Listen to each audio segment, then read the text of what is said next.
आप देख रहे हैं इंडिया शासन न्यूज़। और दूसरा है कि आप किसी से गठबंधन के बारे में सोच रहे थे जी। या कौन सी पार्टी से जो आपके ख्यालात मिलते या नहीं मिलते? जी, हम लोग जो है जैसे मैंने अभी बताया आप लोगों की 10 से 12 वार्डों के ताल्लुक से तकरीबन हमारा कैलकुलेशन हो चुका है कि हम लोग वहाँ से लड़ने वाले हैं। और भी जो वार्ड है जहाँ से पैनल कभी कहीं एक है कहीं दो है, उस ताल्लुक से बहुत सारे प्रपोजल आए हैं, लेकिन हर आने वाले को हम लोग टिकट नहीं दे सकते हैं, उनको ये नहीं लगा, लेकिन उसके ताल्लुक से एक ऊपरी लेवल पे डिस्कशन चल रहा है। लेकिन मुझे लगता है कि तकरीबन हम लोग सभी वार्डों में इलेक्शन इंशाल्लाह लड़ेंगे।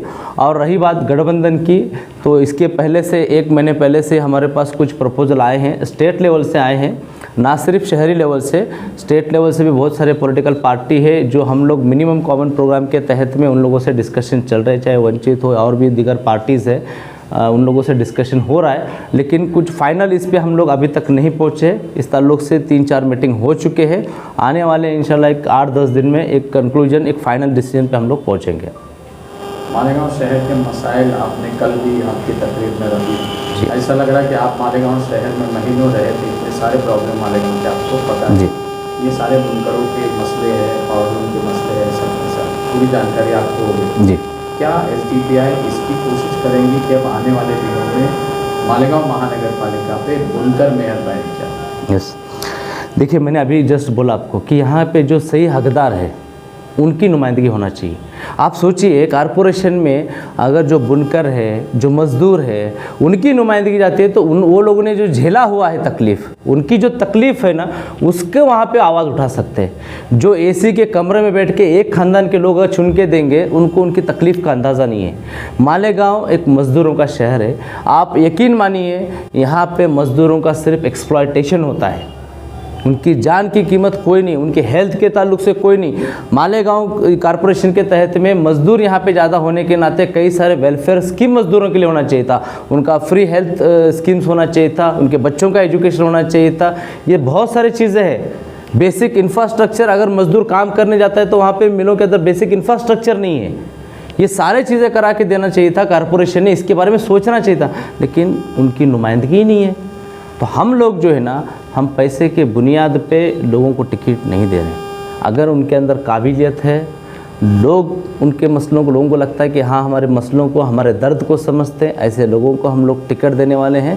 पैसे हमारे लिए इम्पोर्टेंट नहीं है, क्योंकि पैसे वो लोग लगाते हैं इन्वेस्टमेंट के तौर पे, जो 5 साल चुन के आने के बाद में से वसूल करने के रखते हैं। और अभी जो सियासी लोग खानदान बैठे हुए हैं, ये लोग पैसे इन्वेस्ट करने वाले हैं। सियासत उनका बिजनेस है। 5-10 करोड़ लगाएंगे, उसके बाद में से वही 5-10 करोड़ जो है आवाम के, वो लोग लूटने का काम अगले 5 साल करते हैं। बुनकर मेयर बनेंगे? यस, हमारा यही है।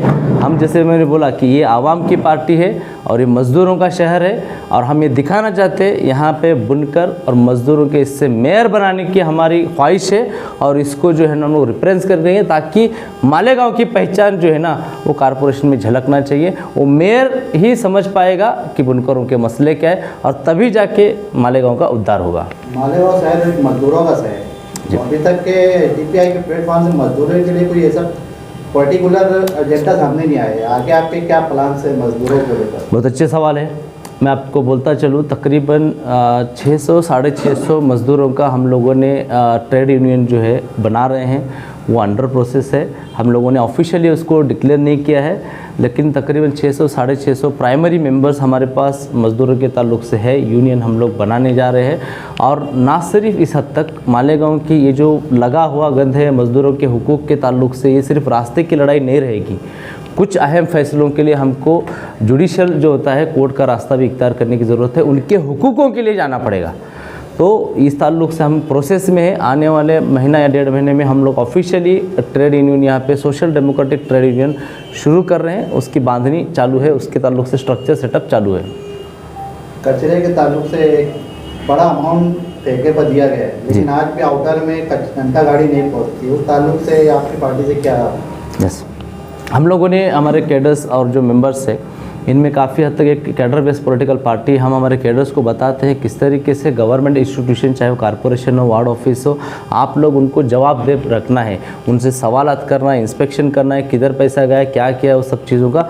हम कुछ डॉक्यूमेंट्स आरटीआई में मांगे हैं, लेकिन चोर मौसर भाई होते हैं, वो टाइप में अपने आप को बचाने की कोशिश कर रहे हैं। लेकिन हम लोग जो है ना लोकशाही के दिन जाके इंस्पेक्शन करके फाइल्स को पूरे गैदर कर रहे हैं। कुछ मालूमात आई है, इसको अगर यहाँ पे एक्शन नहीं ली जाती है तो हम लोग इसको हाई कोर्ट तक लड़ेंगे।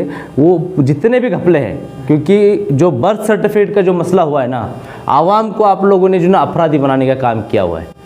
इसमें अंदर अभी भी जो है जो एजेंटगिरी चल रही है, जीना मुश्किल कर दे। यहाँ पैदा होके हमको साबित करना बोला कि यहाँ पढ़ रहे कि हम लोग यहाँ पे हैं।